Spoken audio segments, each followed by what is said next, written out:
సిద్ధపడుమా ఓ సంగమా, మేల్కొనుమా ప్రియ సంగమా. సిద్ధపడుమా ఓ సంగమా, మేల్కొనుమా ప్రియ సంగమా. పొరుడైన క్రీస్తు రానై ఉండగా వధువై నీవు సిద్ధపడుమా. పొరుడైన క్రీస్తు రానై ఉండగా వధువై నీవు సిద్ధపడుమా. సిద్ధపడుమా ఓ సంగమా, మేల్కొనుమా ప్రియ సంగమా. సిద్ధం అనే శీర్షికలో ఫాలో ద వర్డ్, వాక్యమును గాయగొనుట అనే అంశంలో ఈ సమయంలో కొన్ని విషయాలు బహువివరంగా ధ్యానిస్తాం. ఓర్పు విషయమైన వాక్యము. నీవు నా ఓర్పు విషయమైన వాక్యమును గైగొంటివి గనుక భూనివాసులను శోధించుటకు లోకమంతటి మీదకి రాబోవు శోధన కాలంలో నేను నిన్ను కాపాడెదను. రాబో శోధన కాలంలో మనము ఎలాగున కాపాడబడతామనే విషయాలు ఈ సమయంలో ఇక్కడ బహువివరంగా ధ్యానిస్తాం. దేవుని జనులు అగ్నిలో నుండి వెండిని తీసి శుద్ధపరిచినట్లు శుద్ధపరుతును, బంగారమును శోధించినట్లు వారిని శోధింతును. వారు నా నామమును బట్టి మొర్రపెట్టగా నేను వారి మొరను ఆలకింతును. వీరు నా జనులని నేను చెప్పుదును. యెహోవా మా దేవుడని వారు చెప్పుదురు. తమ్మును శుద్ధపరచుకొనుట. అనేకులు తమ్మును శుద్ధిపరుచుకొని ప్రకాశమానులను నిర్మలులను అగుదురు. దుష్టులు దుష్టకార్యములు చేదురు గనుక ఏ దుష్టుడును ఈ సంగతులను గ్రహింపలేకపోవును. గాని బుద్ధిమంతులు గ్రహించెదరు. అటు తరువాత మనము చూసినట్లయితే దేవుని సర్వాంగ కవచము. అందుచేతను మీరు ఆపద్దినమందు వారిని ఎదిరించుటకును సమస్తమును నెరవేర్చిన వారై నిలువబడుటకును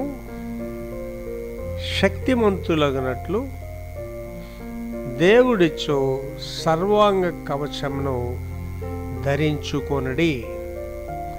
ఇక్కడ దేవుని సర్వాంగ కవచము అనే దాని వివరణలో బహువివరంగా ధ్యానిస్తాం.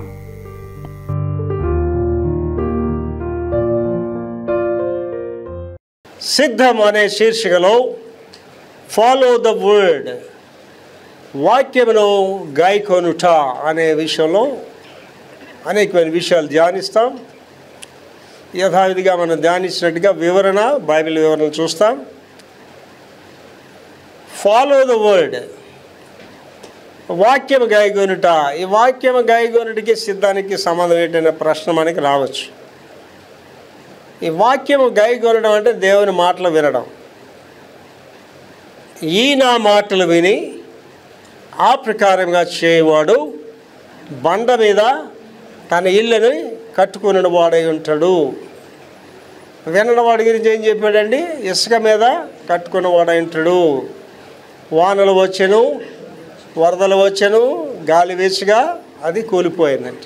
నువ్వు సిద్ధంగా ఉండాలంటే నీళ్ళు నిలబడాలి. నీళ్ళే నిలబడకపోతే నువ్వే నిలబడకపోతే నువ్వే సిద్ధంగా ఉంటావు. మనల్ని నిలవబెట్టేది ఏంటండి? దేవుని యొక్క మాటలు. అది ఇవాళ మనం ధ్యానిస్తాం. నా గొర్రెలు నా స్వరము వినును గనుక అవి నన్ను వెంబడిస్తాయి. అందరూ దేవుని మాటలు వింటారని అనుకోకండి. గుడికి వచ్చే వాళ్ళు అందరూ వినేస్తున్నారని మాత్రం అనుకోకండి. అందరూ వినరు. యేసుప్రభు గారి శిష్యుల్లోనే ఒకడు వినలేదు. యేసుప్రభు గారి శిష్యులు పంపించినప్పుడు కొన్ని గ్రామాల్లో వారిని చేర్చుకోలేదు. అప్పుడు ప్రభు ఏం చెప్పారండి? మీరు ఏ గ్రామంలో వీళ్ళు చేర్చుకోలేదో మీ యొక్క పాత ధూళి ఎక్కడా దొలిపేసి వెళ్ళిపోండి అని చెప్పాడు. ఎందు గురించి? ఆ ధూళి దేవుని రాజ్యంలో సాక్ష్యం చెప్తుంది. దేవుని మాటలు అందరూ వినరండి. అండ్ మీరు ఒకసారి మీ యొక్క ఎడ్యుకేషన్ స్టైల్కి వెళ్ళండి. 1వ క్లాసు, 2వ క్లాసు, 5వ క్లాసు, 10వ క్లాసు బడికి వెళ్ళిన వాళ్ళు అందరూ ఉన్నారు ఇక్కడ. కానీ ఈవేళ మీతో చదువుకున్న వాళ్ళు డాక్టర్స్ అయ్యారు, మీతో చదువుకున్న వాళ్ళు ఇంజనీర్స్ అయ్యారు. మీరేమొచ్చి సామాన్యమైన స్థితిలో ఉన్నారు. కారణం ఏంటంటే ఆ మాటలు మీకు ఎక్కలేదు. ఆ మాటలు ఎక్కుంటే మీరు వేరేగా ఉంటారు. అందువల్ల ఏంటంటే దేవుని మాటలు వినడం అనేది చాలా ఇంపార్టెంట్ థింగ్. వాక్యమును గైగొనుట. ప్రభు పేతురుని అడుగుతున్నారు, పేతురు నువ్వు వెళ్ళిపోతావా? నేను ఎక్కడికి వెళ్తాను ప్రభు? ఏమన్నాడు? నీవే నిత్య జీవపు మాటలు గలవాడు. మనుషుడు రొట్టె వల్ల మాత్రమే కాదు, దేవుని నోటి నుండి వచ్చే మాట వల్ల మనిషి జీవిస్తాడు. కనుక వాక్యమును గైకొనడం అనేది చాలా ఇంపార్టెంట్ థింగ్. చాలామంది వినేవారిగా ఉంటారు, వెంబడించేవారిగా ఉండరు. నిజంగా భారతదేశంలో క్రైస్తవ సంఘంలో క్రైస్తవులందరూ దేవుని మాట వినుంటే భారతదేశం ఎప్పుడో క్రైస్తవ దేశం అయిపోద్దండి. ఇవాళ ఏంటంటే వినేవాళ్ళు ఎక్కువ కానీ వెంబడించేవారు చాలా తక్కువ. దానికి ఆ వివరణలు చూద్దామండి. వాక్యమును గైకొనుట గురించిన వివరణ. నెంబర్ 1, మీ ప్రమాణాన్ని ఉల్లంఘించకండి. ప్రమాణాన్ని ఉల్లంఘించకండి. కానీ మీరు చేసిన ప్రమాణాలను ప్రభువులో నెరవేర్చండి. అండ్ ప్రమాణాలంటే పెళ్లి ప్రమాణాలు, స్నేహితుల ప్రమాణాలు, ఊరి మీద ప్రమాణాలు గురించి చెప్పట్లేదు ఇక్కడ. దేవుడితో నువ్వు దేవుడితో ఏమైనా ప్రమాణాలు చేసుకున్నట్లయితే, అండ్ ఒక్కోసారి చూడండి, మన మంచి మెసేజ్ వినగానే ఒక ఉద్రేకం వచ్చేసి నేను ఇవాళ నుంచి తెల్లవారులు లేసి ప్రార్థన చేస్తాను ప్రమాణం చేసుకుంటాను. కానీ లేకపోతే నేను దశంభాగాలు ఇవ్వాలి అని ప్రమాణం చేయగానే ఇవ్వు. నేను ఇతరులకు సహాయకరంగా ఉండాలి అని అనుకుంటా ఉండవు. ఒకరికైనా సువార్త ప్రకటించాలని ఒక ప్రమాణం తీసుకుంటా చెయ్యం. అవి దానికి ఏమంటాడు? మళ్ళీ చదువురా. మీ ప్రమాణాన్ని ఉల్లంఘించకండి. మీ ప్రమాణాలు అనేవి ఉల్లంఘించకండి. కానీ మీరు చేసిన ప్రమాణాలను ప్రభువులో నెరవేర్చాలి. ఇవాళ చాలా మంది ప్రమాణాలు నెరవేర్చడం తక్కువ అండి. నాకు ఒక పేరు ఉంది ఏంటంటే విక్టర్ ప్రభాకర్ గారు. మాట అంటే అదే నా జరిగిస్తాడు. నేను ఎవరికైనా నాకు మాట ఇచ్చానంటే అది ఎంత కష్టమైనా సరే జరిగిస్తాను. అది మాట అనేది చాలా ఇంపార్టెంట్. మనిషికి విలువ ఇచ్చేది కూడా మాటే. తర్వాత ఎవరైనా ఆయన మాటకు లోబడి ఉంటే దేవుని పట్ల ప్రేమ నిజంగా అతనిలో సంపూర్ణంగా ఉంటుంది. మళ్ళీ చదువు తల్లి. ఎవరైనా ఆయన మాటకు లోబడి ఉంటే, ఒకవేళ ఎవరైనా దేవుని మాటకు లోబడినట్లయితే దేవుని పట్ల ప్రేమ అనేది చూసండి. Loving God. మనుషులను ప్రేమించడం కాదు, దేవుని ప్రేమించడం. మనుషులను ప్రేమించడం వేరు, దేవుని ప్రేమించడం అంటే ఏంటంటే ఆయన మాటలు వినడం, ఆయన మాటలు గైకొనడం. అది దేవుని ప్రేమించడం. ఆయన చెప్పిన మాట వింటే నువ్వు ఆయన ప్రేమించినట్టు. ఏమంటున్నాడమ్మా? ప్రేమ నిజంగా అతనిలో సంపూర్ణంగా ఉంటుంది. అప్పుడు మనలో సంపూర్ణం అవుతుంది. అండ్ నా ఊరికంటే నేను దేవుడు చెప్పిన మాట వింటాను కూడా. వేకువజామున లేచి చేసే ప్రార్థనలోని కొన్ని అంశాలు చేస్తాను. ఏంటంటే, ప్రభా నాలో వేషధారణ తీసి, ప్రభా డూప్లిసిటీ అనేది నాకు ఉండకూడదు ప్రభా.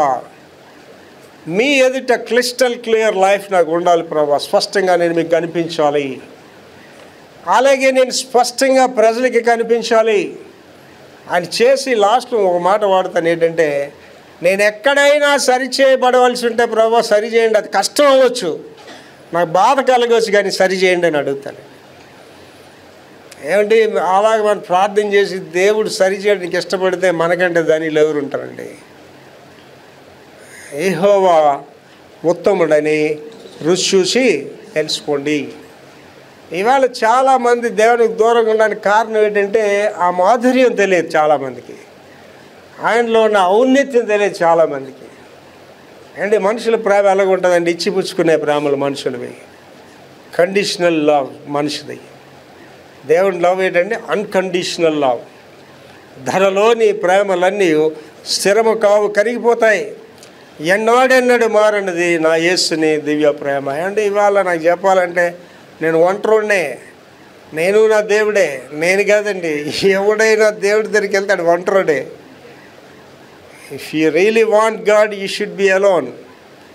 ఎవడైనా నా నిమిత్తం తల్లి నన్ను, తండ్రి నేను, నా అక్కచెల్లిని, అన్నదమ్ములను త్యజించబోదని నాకు వారసుడు కాడు. ప్రభు వారు పిలిచాడు, రండి అంటే, ప్రభు మీరంటే నాకు చాలా ఇష్టం, వస్తాను, నేను మా నాన్నని కెపెట్టిస్ వస్తానండి. కెపెట్టిస్ వస్తున్నాడు, ఇంక సవలేదు అవసరాడు, ఎప్పుడు చస్తాడో తెలియదు. చేస్తానని వేరంగా సవరు. నేను అమెరికా దేశంలో నాకు ఫ్రెండ్ ఉండాడు, పాస్టర్ హెరాల్డ్ అని. ఇండియా రా నువ్వంటే, మా అమ్మ బ్రతికినంతగా రాదు, మా అమ్మ చనిపోతే వస్తాను. ఆయన నర్సింగ్ హోమ్స్ అంటారు, ఓల్డ్ ఏజ్ హోమ్ అంటారు, అక్కడ నర్సింగ్ హోమ్ అంటారు. సరే పద మీ అమ్మని ఒకసారి చూద్దామంటే వెళ్ళాము. ఆ నర్సింగ్ హోమ్స్ ఎలాగ ఉంటాయంటే పెద్ద స్టార్ హోటల్స్ లాగా ఉంటాయి అమెరికా. వెళ్ళిన తర్వాత చూస్తాడు, చూసిన తర్వాత నాకు అనిపించింది ఎప్పుడు సాఫ్దీడు ఈడెప్పుడు ఇండియాకి రాడు అనుకున్నాడు అంతే. లోపల అనుకోలేదు, నా సంగతి తెలుసుకుంది పైకేనండి. హెరాల్ మీ అమ్మ చదువుతుంది వేరంగా, నువ్వు ఇండియా కూడా రావు అని చెప్పాను. నిజంగా అమ్మ చదవలేదు, నేను ఇండియా కూడా రాలేదు. అలాగే చెప్తున్నాడు వాడు కూడా యేసుప్రభుకి. మా తండ్రిని కప్పెట్టుకొని వస్తాడు, ఆడి చదవడం ఎప్పుడు చూస్తాడు వాడు. వీళ్ళు చాలామంది దేవుని సేవ చేయాలంటే మా పిల్లలు పెద్దగా చేస్తానండి అంట. అమ్మ సువార్థికురాలుగా పనిచేయంటే తర్వాత చేస్తానండి అంటారు. వీడు తర్వాత చేసేసరికి అప్పుడు ఉండదో కూడా తెలియదు, ప్రభు రాకడ కూడా వచ్చేస్తారు. చాలామంది దేవుడిచ్చే తరుణాలు కూడా వాడుకోరు చాలామంది. కనుక ఇక్కడ ఏం చెప్తున్నాడు, మళ్ళీ చదువుతేది, ఎవరైనా ఆయన మాటకు లోబడి ఉంటే, ఆయన మాటకు లోబడి ఉండడం అంటే దేవుని పట్ల ప్రేమ నిజంగా అతనిలో సంపూర్ణంగా ఉండాలి. 1 యోహాను 2వ అధ్యాయం 5వ వచనం. 1 యోహాను 2వ అధ్యాయం 5వ వచనం చదువురా. ఆయన వాక్యము ఎవడు గైకొనునో, ఆయన వాక్యము ఎవడు గైకొంటాడో వానిలో దేవుని ప్రేమ నిజముగా పరిపూర్ణమైను. దేవుని ప్రేమ లేదంటే నువ్వు దేవుని వాక్యాన్ని గైకొనట్లేదని అర్థం అండి. దేవుని వాక్యాన్ని ఎవడు గైకొంటాడో వాళ్ళు దేవుని ప్రేమ ఉంటుందండి. దేవుని మాటల కంటే అమూల్యమైన మనకేవి లేవండి, దానివల్లే మనం జీవిస్తాం. తర్వాతమా యేసు తనను విశ్వసించిన యూదులతో ఇలా అన్నాడు, యూదులతో ప్రభు వారు ఇలాగ అన్నారు, మీరు నా మాటలో నిలిచి ఉంటే, నా మాటలో నిలిచి ఉంటే నిరంతరంగా నా బోధనలను పాటిస్తూ వాటి ప్రకారంగా జీవిస్తే మీరు నిజంగా నా శిష్యులు. నిజంగా శిష్యులు అంటే అర్థం ఏంటి? అబద్ధం శిష్యులు ఉన్నారు, బోగస్ డిసైపుల్స్. వాళ్ళు శిష్యులు కాదు కానీ శిష్యులుగా పిలువబడతారు. చదవ మళ్ళీ అది. యేసు తనను విశ్వసించిన యూదులతో అంటున్నారు, మీరు నా మాటలో నిలిచి ఉంటే, మాటలో నిలబడి ఉండండి, నిరంతరంగా నా బోధనలు పాటిస్తూ పాటించండి, వాటి ప్రకారం జీవిస్తే, ఆ ప్రకారంగా మీరు జీవిస్తే మీరు నిజంగా నా శిష్యులు. అప్పుడు మన శిష్యులు అవుతాండి. యేసు ప్రభు గారి శిష్యులు అవ్వాలంటే ఆయన మాటలు అనుసరించాలి, పాటించాలి. తర్వాత మార్గదర్శి లేదా నాయకుడిగా ఉన్నవారి వెనుక వెళ్ళడానికి యేసు శిష్యులు యేసును అనుసరించారు. యేసు ప్రభువుని వాళ్ళ శిష్యులు అనుసరించారు. దాని అర్థము వారు యేసుతో కలిసి ప్రయాణించారు, యేసు ప్రభుతో కలిసి ప్రయాణం చేశారు. వారు అతని విద్యార్థులను కూడా అర్థము. దానికి అప్పుడు ఏంటంటే స్టూడెంట్స్ అన్నారు, వాళ్ళు విద్యార్థులట. వారు అతనికి విధేయత చూపారు. అంటే స్టూడెంట్స్ అనే మాట నాకు చాలా ఇష్టమైందండి. నేను ఒక జ్ఞాని, నిరంతర అభ్యాసకుడు. నా వరకు అయితే 21 years సుదీర్ఘంగా చదువుకున్నా. 21 years అందరూ చదవరు. 21 years అంటే ఫుల్ ఎడ్యుకేషన్ ఉంటుందండి. 19 years 20 years చదువుతారు, కొంతమంది 18 years చదువుతారు. నా వరకు అయితే 21 years సుదీర్ఘంగా చదువుకున్నా. విద్యాపరంగా సంపూర్ణంగా చదువుకున్నా, ఒక 14 దేశాలు తిరిగి వచ్చాను, ఒక 18 పుస్తకాలు రాశాను. ఏంటి గతంలో నడిపించు నానావా అనే పాట రాసింది ఎవరండి? మాసిలోమణి గారు. ఆయన ఏంటనేవారంటే ప్రసంగ చక్రవర్తి అనేవారు. మాసిలోమణి గారి మెసేజెస్ నెట్లో ఉంటాయి, వినండి కావాల్సి. ఆయన ఒక రెఫరెన్స్ తీసుకుంటాడు అంతే. యెహోవా కొరకు ఎదురు చూచు వారు నూతన బలము పొందుదురు అని 2 గంటలు ప్రసంగం చేసేస్తాడు దాని మీద. నా వరకు నేను చేయగలను అలాగా, ఇక నేను చేయనండి. నేను చాలా క్షుణ్ణంగా సిద్ధపడతాను. ఇవాళ మెసేజ్ ఉందంటే ఒక వారం రోజులు సిద్ధపడతాను, హోంవర్క్ చేస్తాను. ఎవరైనా నా దగ్గరికి వచ్చి పాస్టర్ గారు ఇంత చదువుకున్నారు కదా, ఇన్ని దేశాలు తిరిగి వచ్చారు కదా, ఇన్ని పుస్తకాలు రాశారు కదా, మీకు ఏంటి తెలుసు అంటే నాకేం తెలియదు అని చెప్తాను. మరి ఏంటి సార్ మీకు తెలుసా? నేర్చుకుంటున్నాను సార్ ఇంకా అంటాను. దానికి ఏమంటారంటే ఇందాకే చెప్పాను కదండి, నిజమైన జ్ఞాని నిరంతర అభ్యాసకుడు. We are the students forever, we are the learners forever. ఎవడైనా నాకు ఇది తెలుసు అంటే పక్కన రాసుకుని ఇడికేం తెలియదని. తెలుసుకోవడానికని జ్ఞానం అనేది అనంతం అమరం అండి. నాకు కొంతవరకే తెలుసు అండి. సైంటిస్టులు ఉంటారు, వాడికి కొంతవరకే తెలుసు, మిగిలిన వాడికి తెలియదు. వేదాంతులు కొంతవరకే వాడికి తెలుసు, మిగిలిన వాడికి తెలియదు. కనుక మనం తెలుసుకోవాల్సింది చాలా ఉన్నది అండి. సైన్స్ ఎంతో సాధించేసామని ఊర్లు ఊగుతుంటారు. సైన్స్ ఏంటి సాధించారండి? ఓన్లీ 4% సాధించారు, 96% ఎవరికి తెలియదు ఏంటో. మన బాడీలో ఉన్న అవయవాలు, కొన్ని అవయవాలు ఎందుకునే డాక్టర్స్కి వాళ్ళకి తెలియదు. ఖగోళ శాస్త్రం అయితే 86% ఎవరికి తెలియదు. అసలు ఏంటి నక్షత్రాలు ఏంటి అని ఎవరికేం తెలియదు. అంటే చిన్న జ్ఞానంతో మనిషి ఏదో సాధించని అనుకుంటున్నాడండి. ఏంటి ఒకసారి ఆలోచించండి, దేవుని జ్ఞానం అనంతం అమరం. అది దేవుని జ్ఞానం అనేది అదే ఇక్కడ చెప్తున్నాడండి. తర్వాత అండి, జీవితంలో దేవుని ప్రణాళిక. జీవితంలో దేవుని ప్రణాళిక. నేను 1 చదువుతాను. మీరు మీ జీవితానికి సంబంధించిన దేవుని ప్రణాళికను అనుసరిస్తున్నారని తెలుసుకోవడానికి ప్రార్థనలో ఉండటం ఒక మార్గము. మీరు దేవుని ప్రణాళికలు అనుసరిస్తున్నారా లేదా, దేవుని కొరకు మీరు బ్రతుకుతున్నారా లేదా తెలుసుకోవడానికి కొలబద్ద ఏంటన్నాడండి? ప్రార్థన. ప్రార్థన లేని వ్యక్తి శక్తి లేని వ్యక్తి. మొన్న వివాహానికి వెళ్ళాను, చాలా దూరం, మళ్ళీ ప్రయాణమే 2 గంటలు ప్రయాణం చేశాను. కానీ వేకువజామునే లెగిసి 1.5 గంటల ప్రార్థన చేసుకొని ఆ వివాహానికి వెళ్ళానండి. ప్రార్థన లేని రోజు నాకు వద్దని చెప్పానండి. భక్తులు ఏం చెప్తున్నారంటే start your day with prayer అంటాడు. ప్రార్థన లేని రోజు నీకు ఆశీర్వాదకరం కాదు. ప్రార్థన లేని వ్యక్తి శక్తి లేని వ్యక్తి. ప్రార్థన లేని సంఘము శక్తి లేని సంఘం. అండ్ పెద్ద పెద్ద స్పీకర్స్, మెగా చర్చ్ పాస్టర్స్ దగ్గరికి వెళ్ళి అడగండి, సార్ ఎంతసేపు ప్రార్థన చేస్తారంటే అబ్బాయి టైం ఉండదు సార్ నాకు ప్రార్థన చేయడానికి. ప్రార్థన చేయడానికి టైం లేదంటే యేసు ప్రభు గారి కంటే గొప్ప డౌట్ అని ఉన్నాడండి భూ ప్రపంచంలో. Is a God.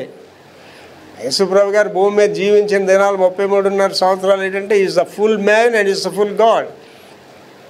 మనం ఎలా శ్రమపడ్డాం, ఆయన అలా శ్రమపడ్డాడు. మనకి ఎలాగ ఆకలేసింది, ఆయనకి అలాగ ఆకలేసింది. But at the same time is the full God. ఆయన చరిత్ర అంతా చూడండి. వేకువజామునే పెందల కడనే లేచి వెళ్ళి ఆయన ప్రార్థన చేశారు. ముగింపు ప్రసంగం ఏంటండి? మీరు శోధనల్లో పడకుండానట్లు మెలకువగా ఉండి ప్రార్థన చేయండి. ప్రార్థన గురించి అంత చెప్తుంటే మనం ప్రార్థన చేయడానికి టైం ఉండదండి. ఎంత బాధాకరమైన సార్ ఆలోచించండి. ప్రార్థన నీ జీవితంలోనండి ప్రార్థన చేసేవాళ్ళండి నల్లగా ఉన్నా సరే వాళ్ళ ముఖం ప్రకాశిస్తుందండి. ప్రార్థన లేని వాళ్ళు తెల్లగా ఉన్నా సరే దేవుళ్ళే కనిపిస్తారు. ప్రేయర్ అనేది నీ మొహంలో ఒక గ్లో తీసుకొస్తుంది, నీ ముఖంలో కళ తీసుకొస్తుంది. అవతల వాళ్ళకి తెలిసిపోదు నువ్వు ప్రార్థనా పరురాలు అని, ప్రార్థనా పరుడు అని తెలిసిపోద్దండి. కనుక ప్రార్థన అనేది నువ్వు దేవుడి మాటలు వింటున్నావో లేదో అది తెలియజేస్తుంది. తర్వాత దేవుడు నీ హృదయంలో ఉంచిన ఆజ్ఞలను పాటించండి. దేవుడు మన హృదయంలో కొన్ని ఆజ్ఞలు పెట్టాడు, కమాండ్మెంట్స్. 10 కమాండ్మెంట్స్ ఉన్నాయి. There are many other commandments ఉన్నాయి. దేవుడు చెప్పాడు ఇది చేయొద్దు, ఇది చేయొద్దు అని చెప్పాడు. ఎంతమంది పాటిస్తున్నామండి? మన ఇష్టమే అండి. నేను నాన్ వెజిటేరియన్ తినండి. ఎందుకు తిన్నాను? దేవుడే చెప్పాడు తినదని తినడం మానేసి. కాఫీలు టీలు తాగనండి.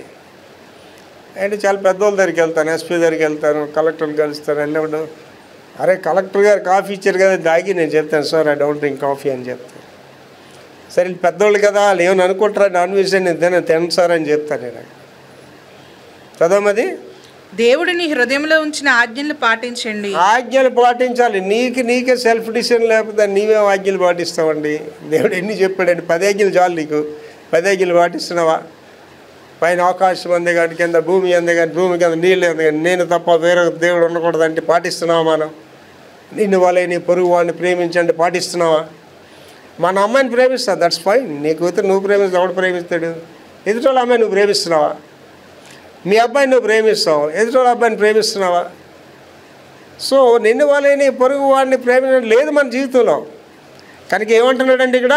దేవుడు నీ హృదయంలో వచ్చిన ఆజ్ఞలు పాటించండి. You must follow the commandments of the God. అవే నేను నిలబడతాయండి, అవే నేను బ్రతికి చేస్తాయి. దేవుడు చెప్పిన మాట తప్పని మనిషి చెప్పినప్పుడు నేను వినండి. నాకు ఎవడు మనుషులు చెప్పేవాళ్ళు లేడు, ప్రపంచంలో లేడండి. దేవుడు చెప్తేనే నేను వింటాను, దేవుడు వెళ్ళమంటేనే వెళ్తాను. తర్వాతమా దైవిక సమాజాన్ని వెతకండి. దైవిక సమాజాన్ని ఎదగాలి. దైవిక సమాజం అంటే the fellowship, godly fellowship. And నాకు స్నేహితులు అంటే, నా స్నేహితులు మేరీ ఒకటి చేసాడు, చచ్చిపోయాడు.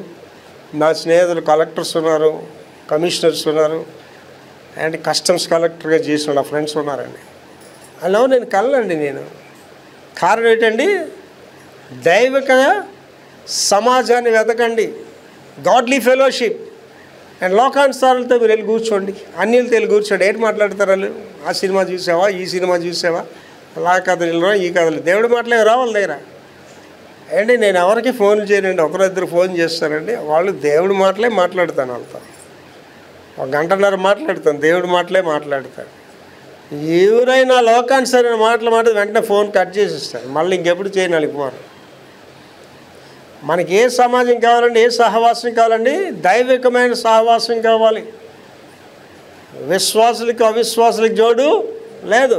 నీతిమంతుల సభలో పాపులు, పాపుల సభలో నీతిమంతులు నిలవరు.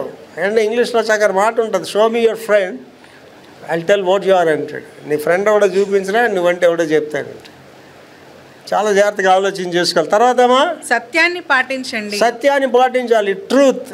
అండ్ యేసుప్రభు గారు ఏం చెప్పారు? నేనే మార్గము, నేనే సత్యము, నేనే.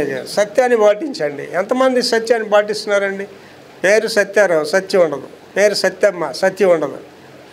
పేర్లే ఉంటాయి సత్యారావు, సత్యమ్మ అని. సత్యం నీలో లేకపోతే నీళ్ళు ఎవరు లేరండి? యేసుప్రభు లేడు. యేసుప్రభు చెప్పారు నేనే సత్యం అన్నాడు కదండి. నీలో ట్రూత్ అనేది లేకపోతే నీళ్ళు యేసుప్రభు లేడండి. మా మనవడు మనవరాలు కూడా పద్ధతి మీద ఉంటారండి. వాళ్ళు కూడా నా మనవడు పద్ధతి కాకపోతే అసలు ఒప్పుకోడు. నేను వారి డిసిప్లైన్గా ఉంటాను. నాకు మీకు రెండు పీతోటే స్టార్ట్ అవుతాయి. Person and policy. పర్సన్ అంటే వ్యక్తి, పాలసీ అంటే పద్ధతి. నేను పద్ధతికి విలువిస్తాను, పర్సన్ నాకు ఇంపార్టెంట్ లేదు. వాడు ఎంత గొప్పడైనా పద్ధతి లేకపోతే వాడితో నేను లెగిసేను వాడిని. పద్ధతి నీకు ఉండాలండి. పాలసీ లేకపోతే నీకంటే నాకంటే పనికిమాలిన ఎవడు కూడా ఉండడు. అదే ఇక్కడ చెప్తున్నాడు, సత్యాన్ని పాటించండి. అందులో ఆఖరండి, దేవునికి విధేయత అనేది ఆయనను ఆరాధించడమే కాదు.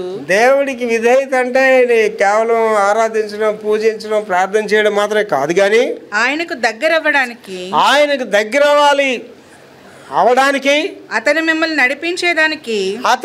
నడిపించేదానికి సిద్ధం చేయడానికి, ఆయనకి దగ్గర అవ్వాలి. దేవుడు మనం నడిపించడానికి మనం సిద్ధంగా ఉండాలి. దేవుడు మనం నడిపించడానికి సిద్ధంగా ఉండాలంటే సేవకుడికి చెప్పాడు. దేవుడు ఏం చెప్పాడు? నినివేకి వెళ్ళరా అన్నాడు. అలాగే ప్రభా నినివేకి వెళ్ళిపోయాడు. ఆయన అబ్బాయి వెళ్ళదే, తర్షీషుకు పారిపోతున్నాడు. దేవుడు నడిపించిన దగ్గరికి మనం వెళ్ళాలి. ఏంటి చక్కని పాట ఉంటుందండి, అదేంటంటే దేవుడు నడిపిస్తే కొండలలోకి గుట్టల్లోనికి నేను వెళ్ళిపోతాను అంటాడు. అండ్ ఇవాళ చూడండి, ఎవడైనా సేవ చేయాలంటే అందరికీ సిటీ కావాలి. ఎవడైనా పల్లెటూరు వెళ్ళడానికి ఇష్టపడతాడు, ఎవడు కొండలు వెళ్ళి సేవ చేయడానికి ఇష్టపడ్డాడు. ప్రతి వాడికి సిటీ కావాలి. దేవుడు నేను నడిపించే స్థలానికి వెళ్ళడానికి, సిద్ధంగా చేయడానికి, మరియు ఒక వ్యక్తిగా ఎదగడానికి మార్గం అండి. చాలా ప్రాముఖ్యమైన విషయాలండి. అండ్ సింగిల్ విక్టర్ ప్రభాకర్ అనే ఒక వ్యక్తి ఇవాళ ఇంత సంఘాన్ని నడిపిస్తున్నాడండి. అండ్ విక్టర్ ప్రభాకర్ అనే ఒక వ్యక్తి ఒక 18 పుస్తకాలు రాశాడు. విక్టర్ ప్రభాకర్ అనే వ్యక్తి దేశాలకు వెళ్ళి సువార్త ప్రకటిస్తున్నాడండి. Single person. అది నువ్వెందుకు అవ్వకూడదు? నువ్వు అవ్వకూడదని దేవుడు చెప్పాడా నీకు? నేను చాలాసార్లు చెప్పాను, దేవుడికి ముద్దు బిడ్డలు లేడండి. God wants to use everybody. అందరినీ దేవుడు వాడుకోవడానికి ఇష్టపడ్డాడు. మనం వెళ్ళట్లేదు అక్కడికి. అని పిలిచాడు ఒకడిని, అరే ఉత్తర ఇస్రాయల్కి వెళ్ళి ప్రవచనం చెప్పరా అంటే, దేవుడికి స్తోత్రం వెళ్తానన్నాడండి. అబ్బాయి నేను వెళ్ళంటున్నాడు. ఎవరండి ఆయన? ఆమోస్ గారు. వెళ్ళంటున్నాడు. ఏ వెళ్ళమంటే, అమ్మో నేను ప్రవక్తనే కాదంటున్నాడు. కానీ కనీసం నేను ప్రవక్తల వంశంలో కూడా లేను, నేను ఎక్కడికి వెళ్తాను అంటున్నాడు అండి. అది కాదు అక్కడ అసలు కదా. ఏంటండి చెప్పమన్న ప్రవచనం ఏంటి? ఆ ఉత్తర ఇస్రాయేల్కి వెళ్ళి, ధనవంతులారా మీకు శ్రమ, మీరు బెగబట్టిన ధనము, పేదల డబ్బును మీరు బెగబట్టారు చూసారా, ఆ డబ్బు ఏం చేస్తుంది? దేవుని సన్నిధిలో కేకలేస్తుందండి. కట్నం తీసుకున్నావు చూసావా, ఈ కట్నం ఏం చేస్తుంది? దేవుని సన్నిధిలో కేకలేసాడు. అరే దుర్మార్గుడా దుర్మార్గుడా, పేదోళ్ళ దగ్గర కట్నం తీసుకోండి, కేకలేస్తుందట. ఏంటి కేకలేస్తాయని అంటే నా సొంత మాట కాదు కదండి, దేవుడే చెప్తున్నాడు కదా. కేకలేస్తాయి. ఇక్కడ లోకాసు సువార్త 18వ అధ్యాయంలో ధనవంతుడికి ప్రభు ఏం చెప్పాడండి? ధనవంతుడు దేవుని రాజ్యంలో ప్రవేశించడా దుర్లభమనిచాడు, ఆయిల్ ఇంపాసిబుల్ అనిచాడు. కానీ 19వ అధ్యాయం కలగానే పొట్టి చక్కికి ఏం చెప్పాడు? ఇన్నింటికి రక్షణ వచ్చిందిరా అని చెప్పాడు. కారణం ఏంటండి? అది ఎవరెవరి దగ్గర అన్యాయంగా తీసుకున్నాడు వాళ్ళందరికీ 4 వంతులు ఇచ్చి పడేసాడండి. బైబిల్ వివరంలోకి వెళ్తున్నాం అంటే, నెంబర్ 1 ఓర్పు విషయమైన వాక్యము. ఓర్పు విషయమైన వాక్యము. Book of revolution chapter 3 verse 10 అదే మూల వాక్యం అండి. ప్రకటన గ్రంథము 3వ అధ్యాయం 10వ వచనం మూలవాక్యం అదే. చదువు తల్లి. నీవు నా ఓర్పు విషయమైన వాక్యమును గైకొంటివి గనుక భూనివాసులను శోధించుటకు లోకమంతటి మీదకి రాబోవు శోధన కాలములో నేను నిన్ను కాపాడుతాను. మొదటి చదవమా. నీవు నా ఓర్పు విషయమైన వాక్యమును గైకొంటివి. That is the important thing. ఈ వాక్యము నిన్ను ఏటి వస్తుంది? ఓర్పు నీకు ఇస్తుంది. నీ వాక్యము నా పాదములకు దీపము, నా త్రోవలకు వెలుగునైనది. ఈ వాక్యము మనం ఏం చేయాలి? గైకొనాలి. అంటే దేవుడి మాట మనం వినాలి. ఆయన చెప్పింది వినాలి. ఆయన టీచర్ ఏం కోరుకుంటుందండి? స్టూడెంట్స్ వాళ్ళ మాట వినాలని టీచర్ కోరుకుంటారు. తల్లిదండ్రులు ఏం కోరుకుంటారండి? నా బిడ్డలు నా మాట వినాలని కోరుకుంటారు. దేవుడు ఏంటి కోరుకుంటున్నాడంటే, ఆయన మాట మనం వినాలని కోరుకుంటాం. అన్ని మాటలు అంటే దేవుడి మాటలు వినవండి మనం. ఏంటి దేవుని మాటలు వింటే మీ బ్రతుకు మారిపోద్దండి. దేవుడు ఒక వెక్టర్ ప్రభాకర్ని ఆశీర్వదించాడు, ఎవరినైనా ఆశీర్వదిస్తాడు. ఆయన ముద్దు బిడ్డలు లేరు. మళ్ళీ చదువు తల్లి. నీవు నా ఓర్పు విషయమైన వాక్యమును గైకొంటివి గనుక భూనివాసులను శోధించుటకు లోకమంతటి మీదకి రాబో శోధన కాలములో నేను నిన్ను కాపాడు. లోకం మీదకి శ్రమ రాబోతుంది. ఇవాళ లోకం మీదకి శ్రమ కాదు, ఉపద్రవాలే వచ్చేసాయి. లోకం ప్రపంచం అంతా గందరగోళంగా ఉంది. ఇలా ప్రపంచం చిన్న దేశం ఇస్రాయేల్ దేశం. 2 గంటల ప్రయాణం ఈ చివరి నుంచి ఆ చివరికి. విశాఖపట్నం అంత ఉంటుంది. 3 దేశాలతో యుద్ధం చేస్తుందండి. ఒక పక్క లెబనాన్తో యుద్ధం చేస్తుంది, ఒక పక్క పాలస్తీన్, ఒక పక్క ఇరాన్తో యుద్ధం చేస్తుంది. ఇశ్రాయేలీలకు దేవుడు ఎంత గొప్ప వరం ఇచ్చాడంటే, ఆకుల శబ్దం వినిపించి మీరు శత్రువులు గెలుస్తారన్నాడు. మీలో ఒకడు 10,000 మందితో యుద్ధం చేస్తాడని చెప్పాడండి. ఇశ్రాయేలీలు అంటే దేవుని ప్రజలు ఆశీర్వదింపబడిన వారు. నేను వాళ్ళ గురించి రోజు ప్రార్థన చేస్తాను. యెరూషలేము క్షేమం కొరకు మీరు ప్రార్థన చేయండి. యెరూషలేము క్షేమం కొరకు ప్రార్థన చేయవారు వర్ధిల్లుదురు. నేను ఎలుగెత్తి ప్రార్థన చేస్తాను ఇశ్రాయేలీల గురించి. ఒక పక్క ఇశ్రాయేలీల గొడవ అలాగే ఉంది. ఇంకేంటంటే ఇప్పటికి వచ్చేసరికి ఆ పుతిన్ గాడు ఆ యూక్రెయిన్ నాశనం చేసి పడేస్తాడు. వీళ్ళు కూడా నాశనం చేసి పడేస్తాడు. ఇంగ్లాండ్ దేశంలో ముస్లిమ్స్ని చంపేస్తున్నారండి. మసీదులు పడగొట్టేస్తున్నారు. తర్వాత వెళ్ళిపోమంటారు దేశంలోంచి. బంగ్లాదేశ్కి వచ్చేసరికి టెంపుల్స్ పగలు కొట్టేస్తున్నారు, హిందువులు చంపేస్తున్నారు. ఇవన్నీ ఏంటి తెలుసండి? అంచె దినాలు ఎలాగుంటాయని ప్రభువుని అడిగారు. ఆవిడ ఏం చెప్పారు? ప్రభు, రాజ్యముల మీదకి రాజ్యములు, జనముల మీదకి జనములు. ఏంటి భారతదేశంలో క్రైస్తవుడు ఉంటే ఆడికి నష్టం ఏంటండి? భారతదేశంలో తురకోడు ఉంటే ఆడికి నష్టం ఏంటండి? ఈ యొక్క ఉగ్రవాద హిందువులు చేస్తున్న పని ఏంటండి? మణిపూర్లో చేసిన పని ఏంటండి? వాళ్ళు జనముల మీద జనములు రాజ్యముల మీద రాజ్యం. ఆ సమయంలో ఏమంటున్నాడండి, రాబో శోధన కాలంలో నేను నిన్ను కాపాడుతాను. ఏంటి రెసిషన్ అనేది ఆర్థిక మాంద్యం 2 సార్లు వచ్చింది ప్రపంచంలో. మొదటిది మనం చూడలేదు, రెండోది చూసాం, మూడోది నెక్స్ట్ ఇయర్ రాబోతుంది. మూడోది ఆర్థిక మాంద్యం.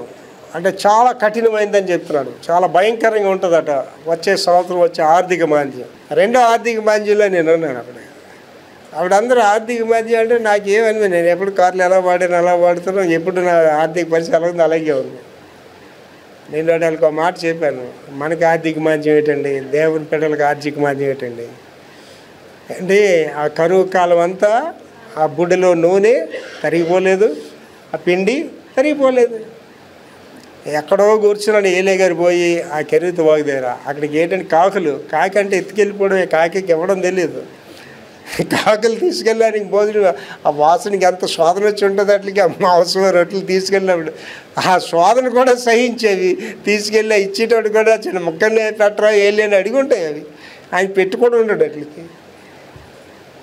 ఏమిటికండి రెసిషన్? ఆకాశం అందు నీవు తప్ప నాకు ఎవరున్నారు, నీవు నాతో ఉండగా లోకంలో ఏది నాకు అక్కర్లేదు. And God is with you. నా ప్రార్థనలో చేస్తానండి, ప్రభా నా హృదయంలోకి వచ్చి ఉండు ప్రభా అని అడుగుతాను. చెప్పాడు కదా ఉంటానండి. దేవుడు ఏమన్నాడే, మీరు నా ఆలయములు, మీలో నేను వసిస్తానని చెప్పాడు కదా. ప్రభా నా హృదయంలో ఉండి ప్రభా వచ్చాను అడుగుతాను. ఆవిడని అంటే ఏం చెప్తాను తెలుసా, ప్రభా నువ్వు నా హృదయంలో ఉంటే రోగాల దగ్గరికి రావు, నువ్వు నా హృదయంలో ఉంటే దెయ్యాల దగ్గరికి రావు, నువ్వు నా హృదయంలో ఉంటే ఆర్థిక ఇబ్బంది నాకు రాదు. ఎంత గొప్పలు కదా, ఎంత బలవంతులు కదా. And God is with you, you are so powerful. తర్వాత దేవుని జనులు జకర్యా 13వ అధ్యాయం 8-9 వచనాలు. జకర్యా 13:8-9 వచనాలు. దేవుని జనులు దేశమంతటా జనులలో 2 భాగముల వారు తెగవేయబడి చత్తురు. మూడవ భాగం వారు శేషింతురు. ఆ మూడవ భాగమును నేను అగ్నిలో నుండి వెండిని తీసి శుద్ధపరిచినట్లు అంటే 200 మంది పోయారు. మిగిలిన 300 గురించి చెప్తున్నాడు. వాళ్ళని నేను అగ్నిలో నుంచి వెండిని తీసి శుద్ధపరుస్తాను. వాళ్ళని బంగారమును శోధించినట్లు వారిని శోధిస్తాను. వారు నా నామమును బట్టి మొర్రపెట్టగా, జాగ్రత్తగా వినండి, ఏ నామం బట్టి మొర్రపెట్టాలండి? యేసు నామములో మొర్రపెట్టాలి. వారు నా నామమును బట్టి మొర్రపెట్టగా నేను వారి మొర్రను ఆలకింతును. ఏంటి మొర్ర పెడితే ఆలకిస్తున్నాడు, మనం మొర్ర పెట్టలేదు, గొర్రె పెడుతున్నాం. మనం మొర్ర పెట్టట్లేదు, ఏంటి పెడుతున్నాండి? గొర్రె పెడుతున్నా. యేసు ప్రభు గారు మన ఇంత పనికి మళ్ళీ తెలిసే చక్కటి మాట చెప్పాడు. ఏంటంటే అడుగుడి, మీకు అడగడానికి నీకు కష్టంగా ఉంటే దేవుడు ఎందుకు ఇవ్వాలండి నీకు? ఎంతమంది అడుగుతున్నావు అండి? అదే ప్రార్థన. ఎంతమంది ప్రార్థన చేస్తున్నారు దేవుని కార్యాలు చూడండి. మళ్ళీ అదే మాట చదివిందే, వారు నా నామమును బట్టి మొర్రపెట్టగా. ఎప్పుడైతే నువ్వు దేవుని నామంలో ప్రార్థన చేసావో మొరపెట్టావో నేను వారి మొరను ఆలకింతును. వెంటనే ఆయన మొర వింటాడటండి. విని వీరు నా జనులని నేను చెప్పుదును. అప్పుడు చెప్తాడట, వీళ్ళు నా ప్రజలు అని చెప్తాడట. యెహోవా మా దేవుడని మా దేవుడు అని చెప్తాడట. అండ్ ఆలోచించేయండి. అండ్ ఒక పెద్ద ప్రెసిడెంట్ దగ్గరకో ప్రైమ్ మినిస్టర్ దగ్గరకో పెద్ద ఇంపార్టెంట్ ఏరియాస్కి వెళ్ళాలనుకోండి. అప్పుడు ఏరియాస్కి వెళ్ళినప్పుడు మిమ్మల్ని వదిలేస్తారు, పంపించారు. మీ వెనకాల ఒకటి పంపించారు. అప్పుడు మీరు ఏం చెప్పాలా? వీడు మా వాడంటే వాడిని కూడా మీతోటి పంపిస్తారు. అండి నేను స్టార్ హోటల్స్కి వెళ్ళాను అనుకోండి, వెళ్ళగానే నాకు ఎంటర్ అవగానే ఒక డ్రైవర్ వచ్చి నా కారు తీసుకుంటాడు. నేను ఎంటర్ అయిన దగ్గర నుంచి కెప్టెన్స్ అందరూ వచ్చి నన్ను పలకరిస్తాను. కెప్టెన్స్ ప్రతి వాడు నా దగ్గరకు వచ్చి నా నన్ను పలకరిస్తాడు. నాతో వచ్చిన వాళ్ళందరినీ వాళ్ళకి గణపరుస్తాడండి. ఏం చెప్తానండి నేను? వీళ్ళు నా ప్రజలు అని చెప్తాను.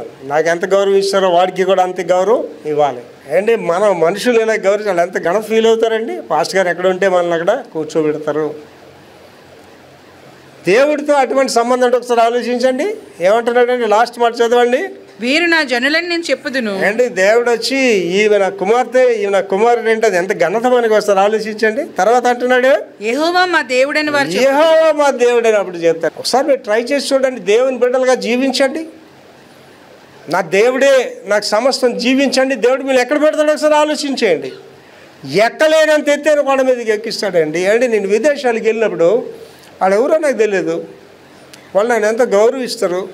అండ్ అమెరికా దేశంలో ఎవడన్నా ఎయిర్పోర్ట్కి దొరకడం అంటే కష్టం అండి, ఇట్స్ నాట్ పాసిబుల్, చాలా బిజీగా ఉంటారండి. నేను వెళ్ళినప్పుడు అండి కనీసం 5-6 దొరలు వస్తారు కార్లు వేసుకొని నన్ను రిసీవ్ చేసుకోవడానికి. ఎక్కడండి అది మనకి ఇచ్చారు? దేవుని నామంలో నీకు అది వచ్చింది. when you carry Christ you'll get the respect.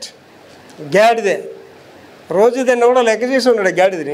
వాళ్ళ దానికి మంచి దశ పట్టేసింది. యేసుప్రభు గారికి కావాలని తీసుకెళ్ళి యేసుప్రభు గారు ఏకగానే దానికి ఎంత దశ పట్టిందంటే గొడ్లేస్తున్నారు. ఎవరు నడుస్తున్నారు? యేసుప్రభు గారు నడుస్తున్నారు గొడ్ల మీద, గాడిద గారు నడుస్తున్నారు అండి. పూలు ఇచ్చినప్పుడు ముందు ఎవరు బుర్ర ఉంది? ముందు గాడిద గారి బుర్ర ఉంది, ముందు ఎవరు గాడిద గారి మీద పడుతున్నాయి. ఎంత ఘనత అండి. నేను అనుకుంటానండి, ఒక్కోసారి ఏడుస్తానండి, ప్రభా గాడిది ధూళి కూడా నేను పనికిరాను ప్రభు, అలాంటి పనికి మళ్ళీ మీరు వాడుకుంటున్నారు ప్రభు, ఏడుస్తానండి. అండి మాసులమణి గారు తన జీవితంలో అనుభవంలో పాట రాస్తూ మాట రాస్తాడు ఏంటంటే, ఎందులకో నాపై ఈ ప్రేమ అందదయా స్వామి నా మదిగా. ఏడుపు వస్తుందండి అవి పాడుతుంటే. దేవుడు నిన్ను గుర్తించడానికి, దేవుడు నిన్ను ప్రేమించడానికి, దేవుడు నిన్ను గణపరచడానికి మనం ఏపాటి వాళ్ళం అండి. వీఆర్ జస్ట్ నథింగ్, డస్ట్ కంటే హీనులం అండి. నేను ఒక్కొక్కసారి ఏడ్చి ప్రార్థనలు అంటే, ప్రభువా నాకు ఏ ఆశీర్వాదం వద్దు ప్రభు, నీ పాద సన్నిధిని పడి ఉండే కృపే ప్రభు అని అడుగుతానండి. ఏ వద్దు ప్రభు నాకు అని అంటాను. ఎంత ధన్యత అండి ఆయన దగ్గర ఉన్నాడు, ఎంత ధన్యత. అదే చెప్తున్నాడు ఇక్కడ. 3 అండి, తమ్మును శుద్ధిపరచుకొనుట. మనంతటి మనం శుద్ధిపరచుకోవడం ఎలాగుంటాం? దానియేలు గ్రంథం 12:10. దానియేలు గ్రంథం 12:10. అనేకులు తమ్మును శుద్ధిపరచుకొని ప్రకాశమానులు నిర్మలను అగుదురు. దుష్టులు దుష్ట కార్యములు చేయుదురు గనుక ఏ దుష్టుడును ఈ సంగతులను గ్రహింపలేకపోవును గాని బుద్ధిమంతులు గ్రహిస్తారు. మళ్ళీ మొదటి నుంచి చదువుతాలి. అనేకులు తమ్మును శుద్ధిపరచుకొని ఎక్కడ శుద్ధిపరచుకుంటామండి? పేతురు గారు దీన్ని చాలా వివరంగా చెప్తారండి. మీరు కోడెల రక్తం ద్వారా, గొర్రెల రక్తం ద్వారా మీరు రక్షింపబడలేదు, అమూల్యమును నిష్కళంకమైన గొర్రెపిల్ల రక్తంలో. అండ్ ఆ ప్రకటన గ్రంథం వచ్చేసి 14 చెప్తాడు, అయ్యా ఊరయ్యా ఈ జనసమూహం అంటాడు. ఇంతమంది వస్తారు, వీళ్ళెవరు? వారు గొర్రెపిల్ల రక్తంలో తమ వస్త్రంను ఉతుక్కొని వచ్చిన వారు అంటాడండి.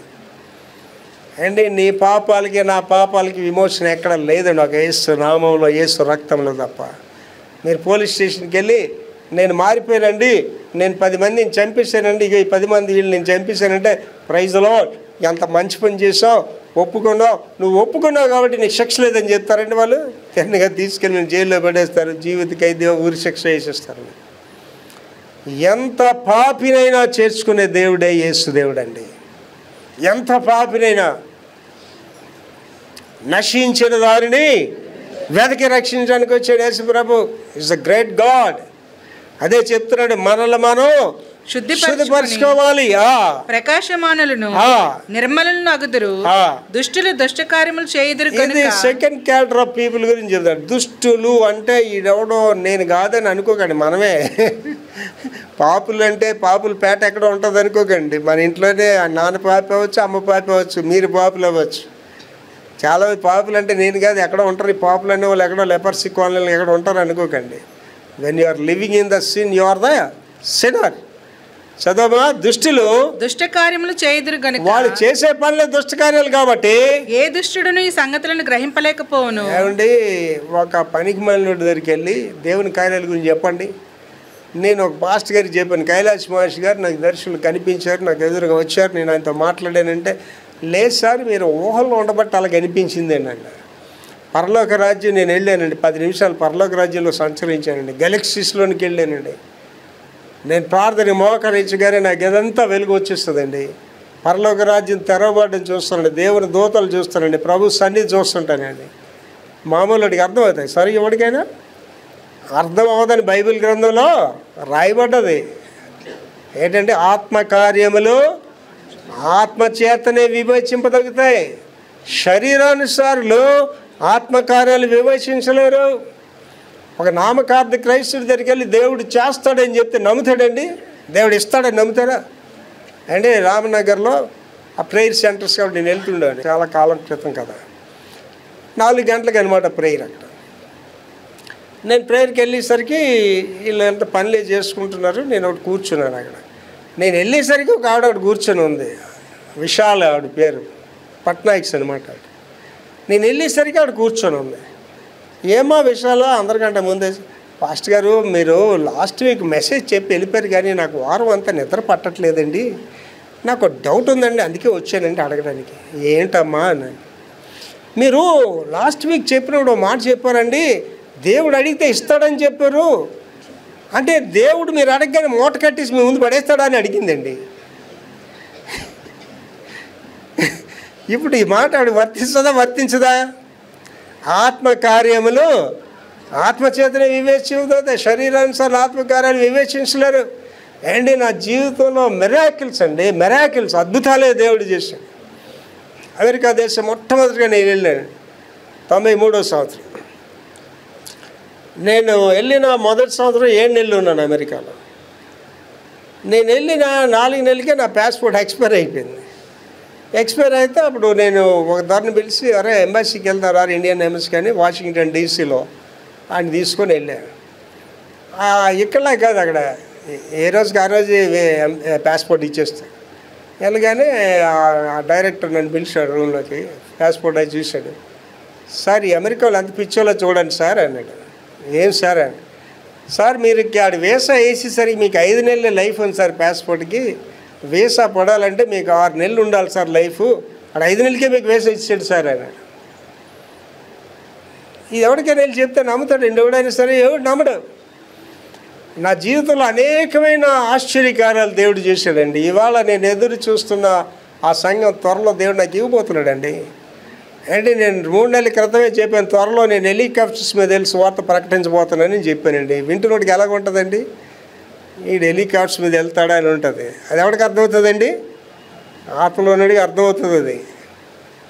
అంటే దేవుడు నా కొరకు దాచించిన మేలు చాలా గొప్ప అండి. అవన్నీ చెప్తున్నాడు దేవుడు. ఇవాళండి నాకు మనుషులకి ఎవరికి సంబంధం లేదండి. నేను నా దేవుడే. ఎదురైతే నా భార్య ఉన్నదని అంతే తప్ప ఆవిడ ఊరో కూడా నాకు తెలియదు. ఎదురైతేనే నా కొడుకున్నాడు, లేదా ఆవిడో నాకు తెలియదు. ఎదురైతేనే నా కూతురు ఉన్నాడు, లేదా ఆవిడో నాకు తెలియదు. I do my duties, responsibility చేస్తాను తప్ప నేను దేవుడు తప్ప ఎవరు లేరండి. నేను ఒక్కడనే ఉంటాను. ఆ కింద ఫ్లోర్ అంతట్లో నేను ఒక్కడనే ఉంటాను. దేవుడితో మాట్లాడుతుంటాను. మీతో ఎలా మాట్లాడుతాను ఆయనతో మాట్లాడుతుంటాను. 24 గంటలకు చాలదు టైం, ఇంకా 2-3 గంటలు ఎక్స్ట్రా ఉంటే బాగుంది అనిపిస్తుంటుంది. త్వరగా త్వరగా త్వరగా సువార్త ప్రకటించాలి, త్వరగా త్వరగా అనేకులకి సువార్తను అందించాలని ఆశ నాకు. ఎవరికైనా మామూలు చెప్తే అర్థమవుతాయండి, ఎవరికి అర్థం కావు ఇవి. అదే చెప్తున్నాడు ఇక్కడ, మనల్ని మనం శుద్ధిపరచుకోవాలి, దుష్టుడికి ఏమి అర్థం కావు. అండ్ ఇవాళ నా గొంతు చించుకొని చెప్తున్నానండి, మారు మనసు పొందండి. ఎంతమంది పొందుతున్నారండి? అమెరికా దేశంలో నేను గుడ్విల్ సెంటర్ అనే ఒక సెంటర్లో ప్రసంగం చేస్తున్నాను. 5 నిమిషాలే నాకు ఇచ్చారు అక్కడ పాస్ట్. 300 మంది దొరలు అందరూ ఉన్నారు. 5 నిమిషాల్లో నుండి నేను ఎవడినో, ఎక్కడి నుంచి వచ్చానో, ఎందుకు వచ్చానో, రక్షణ సువార్త 5 నిమిషాల్లోనే చెప్పానండి. లాస్ట్ వాళ్ళకి ఏం మాట చెప్పాను తెలుసండి? మీరు హాల్లోంచి పైకి వెళ్ళేటప్పుడు యేసు ప్రభుని రక్షకుడిగా కలిగి వెళ్ళండి, లేకపోతే మీరు పైకి వెళ్ళిన తర్వాత చేస్తే నిత్య నరకానికి పోతారని చెప్పానండి అని ఆమె నేను ముగించాను. అంతే. 300 మంది ఏట మొదలు పెట్టారండి, ఏడుపులు మొదలు పెట్టారు. ఆ పాస్టర్ వచ్చారండి, ఇంకా మీకు ఇవాళ మెసేజ్ లేదు, డాక్టర్ పాస్టర్ మీ గురించి ప్రార్థన చేస్తాడు. అందరూ లైన్లో 3 అవర్స్ అందరి గురించి ప్రార్థన చేశానండి. ఆత్మకార్యములు ఆత్మచేతనే వివేచింపదగుతాయి.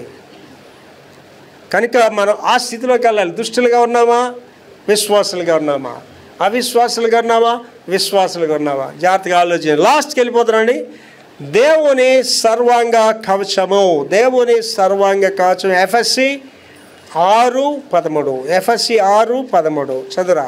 అందుచేత మీరు ఆపద్దినమందు వారిని ఎదిరించుటకు సమస్తము నెరవేర్చిన నిలవబడుటకు శక్తిమంతులగునట్లు దేవుడిచ్చు సర్వాంగ కవచం ధరించుకోండి. ఆపద్దినం అనగానే మనకి ఎవరు జ్ఞాపకం వస్తారండి? ఎమ్మెల్యే జ్ఞాపకం వస్తాడు, ఎంపీ జ్ఞాపకం వస్తాడు, పోలీసు వాళ్ళు జ్ఞాపకం వస్తాడు. అంటే మీకు ముందే చెప్పాను, మా కుటుంబంలో కమిషనర్స్ పోలీసు ఉన్నారు. అది ఎక్కడైనా ఎదురైన బాగారు మా ఇంటికి ఎప్పుడు రారంటాడు కమిషనర్. నీతో నాకేం పని రా అంటాడు. అలాగే మా తమ్ముళ్ళు కలెక్టర్స్ ఉన్నారు. ఎదురైనప్పుడు అనియా ఎప్పుడు ఇంటికి రా, నీతో ఏం పని రా నాకు అని చెప్తాను. అండ్ ఆపద్దినం అంటే ఎవరు జ్ఞాపకం వస్తారండి మనకి? పోలీస్ ఆఫీసర్లు, ఎమ్మెల్యే గారు, వాళ్ళు జ్ఞాపకం. ఇక్కడ ఏమంటున్నాడండి? వాళ్ళు కాదు ఇక్కడ కావాల్సింది. ఎవరైనా చదవమా? అందుచేతను మీరు ఆపద్దినమందు వారిని ఎదిరించుటకును వాళ్ళని ఎదిరించడానికి సమస్తము నెరవేర్చిన వారి నిలవబడుటకును శక్తిమంతులగునట్లు దేవుడిచ్చు సర్వాంగ కవచం దేవుడిచ్చే సర్వాంగ కవచం ధరించుకోవాలి. ఇవాళ ప్రపంచానికి అర్థం కానిది ఏంటంటే, ఇశ్రాయేలుకి ఇంత బలం ఎక్కడిది, ఇంత తెగివి ఎక్కడిది, ఇంత ధైర్యం ఎక్కడిది అని ఇశ్రాయేల్ గురించి ఎవరికి అర్థం అవ్వట్లేదు. ఇశ్రాయేల్ మీదకి ఎవడైనా బాంబు వేసాడు అనుకోండి, ఆ మధ్యలోనే అది నాశనం చేసి ఐరన్ డూమ్స్ అన్న వాళ్ళకి ఆ మధ్యలోనే వీళ్ళు పేల్చేస్తుంటాయండి. వాళ్ళంతా తురకోళ్ళకి ఏంటంటేనండి, ఈ తురకోళ్ళు అంటే ఎవరండి? ఇస్మాయిల్ సంతతి. ఇస్మాయిల్ సంతతి గురించి ఏం చెప్పాడండి? అడవి గాడిద స్వభావం కలిగిన వారు, ఎడమ చేతి వాటం కలిగిన వారు. ముస్లిమ్స్ ఎలా రాస్తారండి? మళ్ళా రాయరు, ఇలా రాసుకొస్తారు. ముస్లిమ్స్ చూడండి, ముఖం కడిగి చూడండి, మళ్ళా కడగడు, ఇలా కడుగుతాడు. వాళ్ళ గురించి రాయబడ్డది బైబిల్లో. ఇస్రాయేల్ మీదకి 250 మిజైల్స్ వదిలేశారండి మొన్న రీసెంట్ ఆదివారం. ఇస్రాయేల్ ఒక 3 hours గ్యాప్ ఇచ్చాడండి. 100 ప్లేన్లు వాడి మీద పంపించి వాడి సెంటర్స్ అన్నింటినీ డిస్ట్రాయ్ చేసి పడిచాడండి లెబనాన్ వాళ్ళు. వాళ్ళకి అర్థం కావట్లేదు. మొన్నటి దినాన్ని అయితే ఇరాన్లోకి వెళ్ళి ఒక పెద్ద పోర్ట్ని డిస్ట్రాయ్ చేసి పడేశారు. ఎవరికి అర్థం కావట్లేదు. ఎవరున్నారండి వాళ్ళతో? దేవుడు ఉన్నాడు. సర్వాంగ కవచము, ఐరన్ డూమ్. నాకు ఉంది ఐరన్ డూమ్, మీకు ఉండాలి. నా దగ్గరికి రోగాలు రావడానికి వీల్లేదు సార్. ఏంటుంది నాకు? జీసస్ డూమ్ ఉంది నాకు. దెయ్యాలు రావడానికి వీల్లేదు నా దగ్గరికి. ఏముందండి? సర్వాంగ కవచం ఉంది నా దగ్గరికి. ఇవాళ విక్టర్ ప్రభాకర్ ఒక్కడికే చెప్తున్నాడా దేవుడిది? మనందరికీ ఉండాలి సర్వాంగ కవచం. సర్వాంగ కవచం అంటే తెల్లవారులు పడుకుంటారా, ప్రార్థన చేయరా? ఏంటి దేవుడు అడిగితేనే ఇస్తాడా? అడగకుండా ఇచ్చేవాడు దేవుడు. నేను అడిగితే ఇస్తే దేవుడు ఎందుకేడు? నేను అడగకుంటే ఇవ్వాలా దేవుడు? నేను ఉన్నారా లేరా? ఎంతమంది ఉన్నారండి మన ఇలాంటి పనికి మళ్ళీ వాళ్ళే. దేవుడు ఏమన్నాడండి? అడుగుడి మీకు ఇవ్వడు. ఇవాళ మూలం ఏంటండి? దేవుని వాక్యము గైకొనడం. మాటలు వింటున్నారు కదా, దేవుడి మాటలు సిద్ధం. 18 మెసేజెస్ విన్నారు చిన్నప్పటి నుంచి, సండే స్కూల్స్ నుంచి దేవుడి మాటలు వింటున్నారు. ఒక్క మాటైనా మీ జీవితంలో అనుసరించారా? ఒక్క మాటైనా మీరు అనుసరించి ఒక వాగ్దానమైన స్వతంత్రించుకున్నారా? పనికి మళ్ళలో జీవిస్తున్నారా? యేసు ప్రభు అందరికీ ఉపకారి అండి. He loves everybody. అక్కడ చక్కని మాట ఇంగ్లీష్లో ఏం చెప్తాడంటే, God pleases to help his children. తన బిడ్డలకి సహాయం చేయడంలో ఆనందిస్తాడటండి. అంటే దేవుడు ఏం చెప్తున్నాడండి? దీనులను దరిద్రులను పెంటకెప్ప మీద లేపి ప్రధానులతోనూ అధికారులతో కూర్చోబెడతానంటే ఇవాళ అక్కడ కూర్చున్న వాళ్ళు బురదలోకి వెళ్ళిపోతున్నారు. ఇవాళ పెద్ద పెద్ద సేవకులు దీవించబడిన తర్వాత ఎక్కడ పోతున్నారండి? మరలా బురదలోనికి వెళ్ళిపోతున్నారు.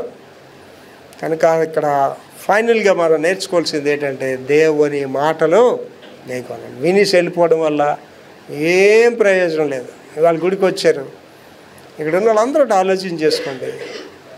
ఒక్క మాటైనా నేను ఇవాళ నేర్చుకున్నానా?